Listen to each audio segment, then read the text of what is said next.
Hey guys, what's going on? Today we are playing Dawnbreak. It's a game I found while browsing through the Play Store's early access section. Just thought it had really sweet graphics and also the gameplay looked really nice as well. So we're just gonna be checking it out. We actually just started it here a little while ago. I actually started it like a day or two ago, but only played for a bit before going to bed. So here we are actually in the fight. Since I'm playing on Nox, I'm gonna have to actually keybind the movement, so that should already work out. Alright, so now we can move, can use A to attack. I believe B is the heavier attack, you can see that there. It's actually pretty damn awesome looking.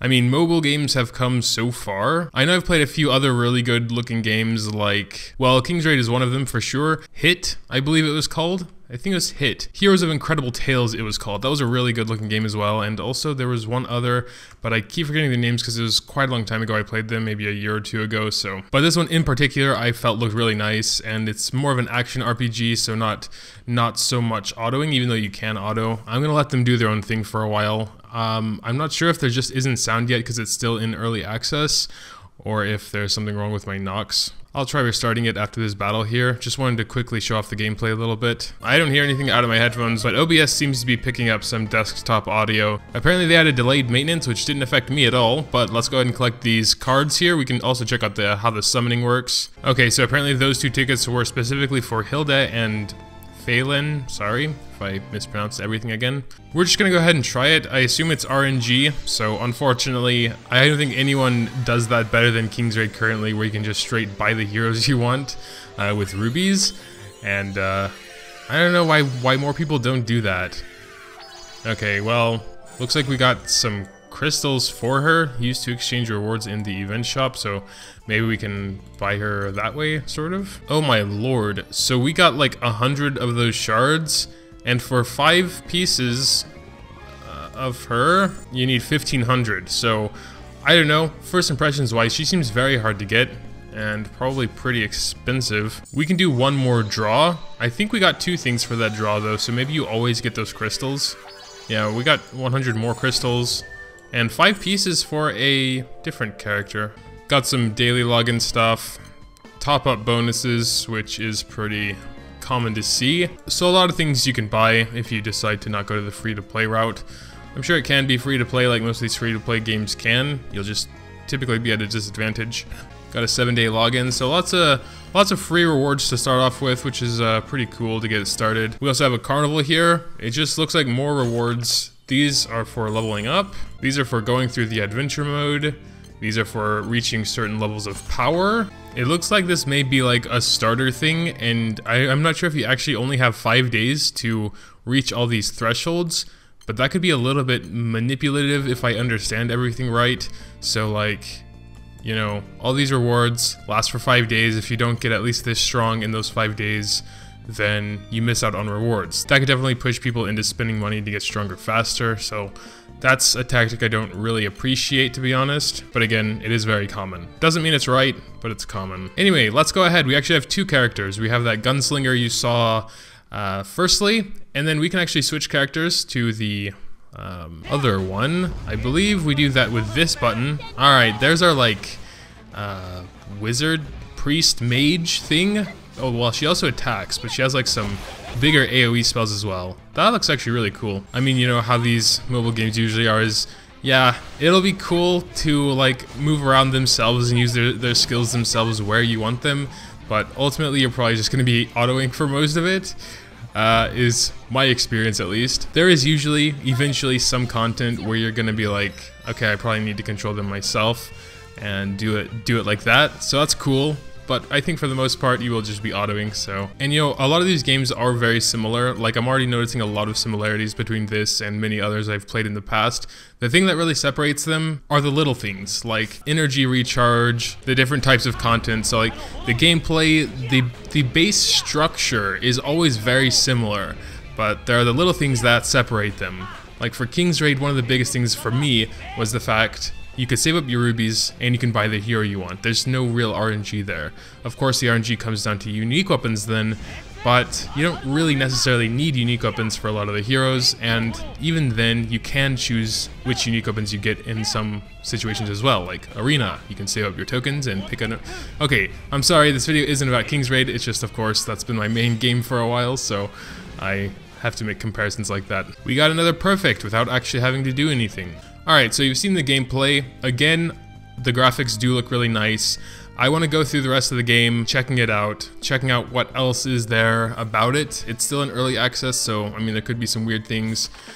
We can't unlock everything yet. We have to complete some certain things in adventure, but we can do that a little bit later. So I find it best to make it simple and just go from one button to the other. We'll quickly go over a little summary. So let's go ahead and start with the special offer tab. We're going to go over all these really quickly. So these are the special deals. All for real money, it looks like. Yes. But I assume these change from time to time, so there's going to be lots of different things, I guess. Better bang for your buck sort of things going on here. I'm not going to comment on the individual packs because I'm not versed in them yet. Then we got the first top up. This will stay here until you are not free to play anymore, I guess.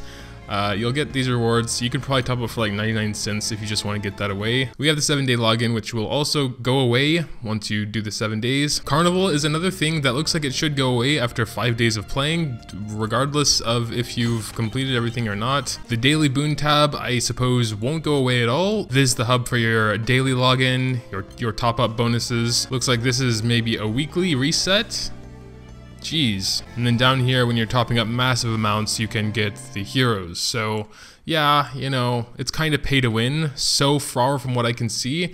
Some people like those type of games, you know. I typically try to stay away from something that's so heavily pay to win. It's most likely a very solid value though, because you do have to play until you're at least level 50 to get the full benefit from all those rubies. There's 7.7k diamonds there. I guess they're actually diamonds, not rubies. And then the other purchasable things, so you have lots of things to purchase. And finally, their notices board where they tell you about all the updates and the events that are going on and all that good stuff. We also got the summon tab. It's your general summon as far as I'm aware. Oh, but they are nice enough to say exactly what chance you have for each character. It looks like for Hilda, the one advertised as having a 5 times higher drop rate, has a 1.9% chance, and all the other purple outline ones, I guess they're the rarer ones, have a 1.3% chance. But it does look like you'll get the full hero because I don't see any puzzle pieces on them. We also got a separate one for equipment. Looks like the friendship summons are actually the ones where you get the puzzle pieces. You can do 5 of those for free every day.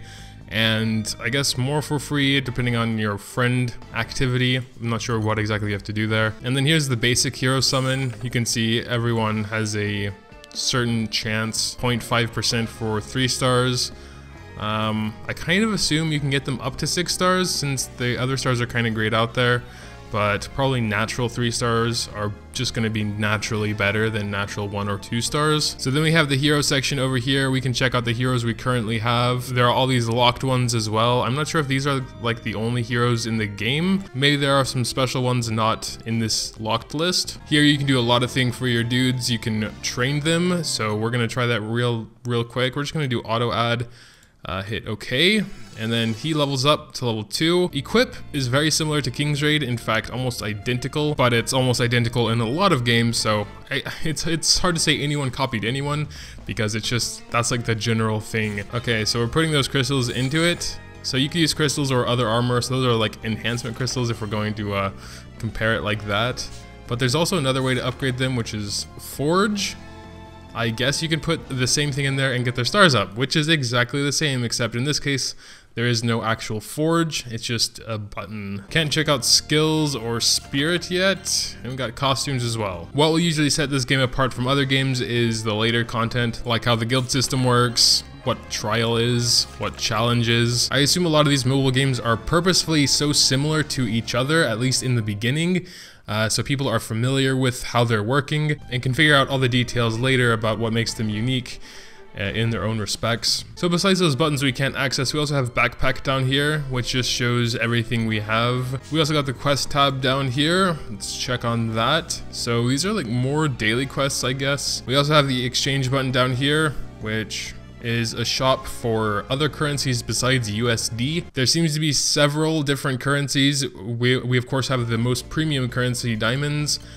We have little toe bean coins, guild tokens, world boss tokens, battle royale tokens, arena tokens, eternal tower tokens, and emperor tokens. That's probably not what they're all called, but there are a lot of currencies, which for me is actually awesome. It means there's going to be a lot of different types of content, a lot of things to do, so you're never too bored. Maybe all this stuff you can only do like 2 minutes a day and then it's done, and it's like, okay, what do I do now? This isn't so much a review as it is a first impression, so don't go too hard on me. I honestly don't want to get too deep into it because I may get addicted, and then I may spend my life savings again. I have no self-control. Even though King's Raid is very free-to-play friendly, I have spent more than I'm willing to admit there, so I don't need another thing like that. Got the ranking tab here. I'm sitting at a cool 62,219. Oh, we unlocked fairies. Okay, still not sure what they do. Let's go ahead and recruit Piercing Cold Arisa. Made a dessert, and now we got her. There's this weird thing you do where you pet them and you get items. Am I supposed to do that? What the hell? You just keep getting more gold? Is that any significant amount of gold?